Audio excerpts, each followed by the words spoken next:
இன்றே டவுன்லோட் செய்து உங்கள் ஃபேவரட் ஷோக்களை என்ஜாய் பண்ணுங்க. Excuse me sir. சொல்லுங்க. நான் அட்வொகேட் அபிமன்யு. சாருவோட பாடியை ரீபோஸ்ட்மார்ட்டம் பண்றதுக்கான அனுமதி லெட்டர் கோர்ட்ல இருந்து வாங்கிட்டு வந்திருக்கோம். சாரி சார், இப்போதான் சாருவோட உடலை எரிவிட்டுறதுக்காக அவங்க அப்பா வாங்கிட்டு போனாங்க.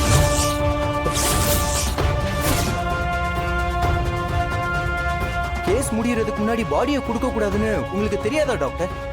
தெரிஞ்சு நீங்க எப்படி கொடுத்தீங்க? சார், இந்த கேஸை விசாரிக்கிற இன்ஸ்பெக்டர் கிட்ட இருந்து அவங்க லெட்டர் வாங்கிட்டு வந்து கொடுத்துட்டு தான் பாடியை வாங்கிட்டு போனாங்க.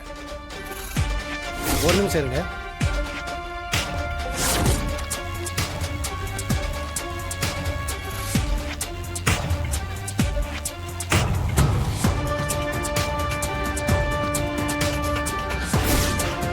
சார், எல்லாமே இங்க லீகலா தான் நடக்குது.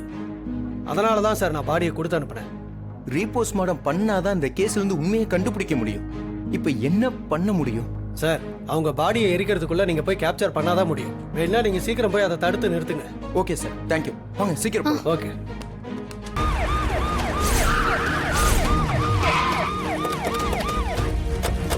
நிறுத்துங்க.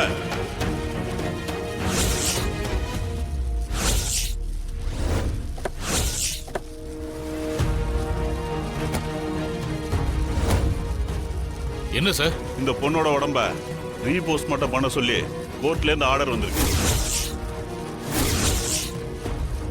அதனால இந்த பாடியை நீங்க எரிக்க கூடாது சார். சார், என்ன சொல்றீங்க? அநியாயமா இருக்க. என் பொண்ணு இறந்து எத்தனை நாள் ஆச்சு? அதான் ஏற்கனவே அவளை போஸ்ட்மார்ட்டம் பண்ணிட்டாங்களே, திரும்ப எதுக்கு சார் போஸ்ட்மார்ட்டம் பண்ணணும்? சார், என் பொண்ணு பாடியை தரமாட்டேன் சார். சார், இது கோர்ட்டோட உத்தரவு. இதுக்கு நீங்க கோஆபரேட் பண்ணலனா உங்களையே கைது பண்ண வேண்டியிருக்கும் சார். ப்ளீஸ் சார், கோஆபரேட் பண்ணுங்க. எடுத்துட்டு போங்க சார். எத்தனை தடவை தான் என் பொண்ணை இப்படி கூறு போடுவீங்கன்னு எனக்கு தெரியல. செத்தும் அவளுக்கு நிம்மதி இல்லாம பண்றீங்களே சார். எடுத்துட்டு போங்க.